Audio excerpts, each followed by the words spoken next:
Right Shiva, ఇప్పటికే metropolitan magistrate court న్యాయమూర్తి ముందు ఆయన హాజరయ్యారు. ఆయనకి బెయిల్ కూడా వచ్చినట్టుగా ఒక మాట అయితే వినిపిస్తుంది. మీ దగ్గర ఏమైనా ఇన్ఫర్మేషన్ ఉందా?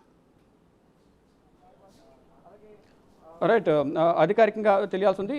బెయిల్కి సంబంధించి అరవింద్ కేజ్రీవాల్కు బెయిల్ వచ్చిందా లేదా అనేది మనం అధికారికంగా తెలుసుకోవాల్సిన సమాచారం అయితే ఉంది. మనం మొత్తంగా చూసుకుంటే ఈ ఢిల్లీ లిక్కర్ స్కామ్ సంబంధించి అరవింద్ కేజ్రీవాల్ కీలకంగా వ్యవహరించారు కాబట్టి అప్పుడు అంటే ఒక సమయం రైట్, మీరు చెప్పిన దాని ప్రకారం చూసుకుంటే కనుక అరవింద్ కేజ్రీవాల్కు బెయిల్ లభించినట్లుగా మనకు తెలుస్తుంది. అంటే కొన్ని షరతుల మేరకు అరవింద్ కేజ్రీవాల్కు బెయిల్ ఇచ్చినట్లుగా తెలుస్తోంది. కొన్ని డాక్యుమెంట్స్ కూడా సబ్మిట్ చేయాల్సిన అవసరం అయితే ప్రధానంగా కనిపిస్తూ ఉంది. ఇంకా మనం చూస్తున్నాం ప్రజెంట్ రౌజని కోర్టు వద్ద ఉన్నాం. కోర్టు వద్ద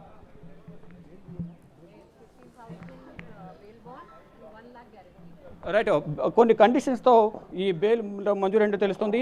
అంటే 15,000 పూచికత్తు, అలాగే అంటే బెయిల్ బాండ్ 15,000 బెయిల్ బాండ్, అలాగే ₹1,00,000 పూచికత్తుతో ఈ బెయిల్ మంజూరైనట్లుగా తెలుస్తుంది. అంటే ముందస్తు బెయిల్కు అప్లై చేసినట్టు తెలుస్తుంది. దాంట్లో అంటే దాదాపు ఇక అరవింద్ కేజ్రీవాల్కి సంబంధించి అరెస్ట్ ఉండకపోవచ్చు.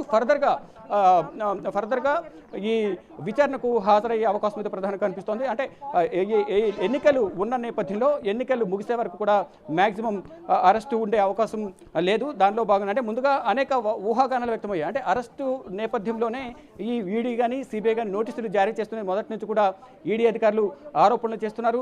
దానిలో భాగంగానే విచారణకు హాజరు కావడం లేదనేది ప్రధానంగా తెలుస్తుంది. కానీ ఇప్పుడు ఎట్టకేలకు కోర్టుకు హాజరైన నేపథ్యంలో అరవింద్ కేజ్రీవాల్ బెయిల్ పిటిషన్ దాఖలు చేశారు. Magistrate court metropolitan magistrate court న్యాయమూర్తి బెయిల్ మంజూరు చేశారు. ₹15,000 బెయిల్ బాండ్, ₹1,00,000 పూచికత్తుతో దీనికి సంబంధించి బెయిల్ లభించినట్టు తెలుస్తుంది. ఇక మొత్తంగా చూసుకుంటే అరవింద్ కేజ్రీవాల్కి సంబంధించి అనుమానాలకు తెరపడిందని చెప్పుకోవచ్చు. అరవింద్ కేజ్రీవాల్ అరెస్ట్ ఇప్పట్లో ఉండే అవకాశం లేదు.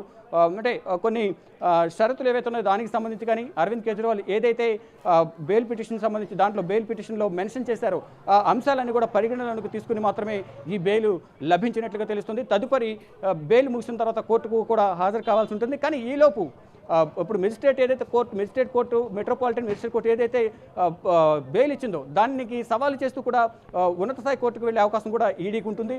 ఫర్దర్గా ఏం జరగబోతుంది, పై కోర్టులో ఎటువంటి నిర్ణయం తీసుకుంటారు, తదుపరి కోర్టుకు వెళ్తారా లేదా మెజిస్ట్రేట్ కోర్టు ఇచ్చిన ఆదేశాలను ఈడీ అధికారులు పాటిస్తారా అనేది కూడా చూడాల్సి ఉంది. ఇప్పటివరకు తెలిసిన సమాచారం ప్రకారం చూసుకుంటే కనుక 15,000 సంబంధించి పూచికత్తు, ₹1,00,000 బాండ్తో అరవింద్ కేజ్రీవాల్కు బెయిల్ లభించినట్టుగా తెలుస్తోంది.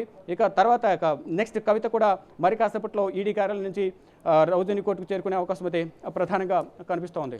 రాధిక. రైట్ శివ, అరవింద్ కేజ్రీవాల్కు వచ్చిన బెయిల్కి సంబంధించి ఈడీ మళ్ళీ ఈ బెయిల్ను సవాల్ చేస్తుంది అనుకోవచ్చా? కోర్టులో ఏ విధంగా ప్రొసీడ్ అవుతుంది అనుకోవచ్చు? రైట్, డెఫినెట్గా ఇప్పుడు కింది స్థాయి కోర్టులో ఇప్పుడు నిందితుడికి బెయిల్ రాని నేపథ్యంలో పై కోర్టుకు వెళ్ళి బెయిల్ మంజూరు చేస్తారు. అలాగే ఇప్పుడు ఏదైతే బెయిల్ లభించిందో అరవింద్ కేజ్రీవాల్కు దాన్ని సవాల్ చేస్తూ పై కోర్టుకు వెళ్ళే అవకాశం కూడా డెఫినెట్గా ఉంది.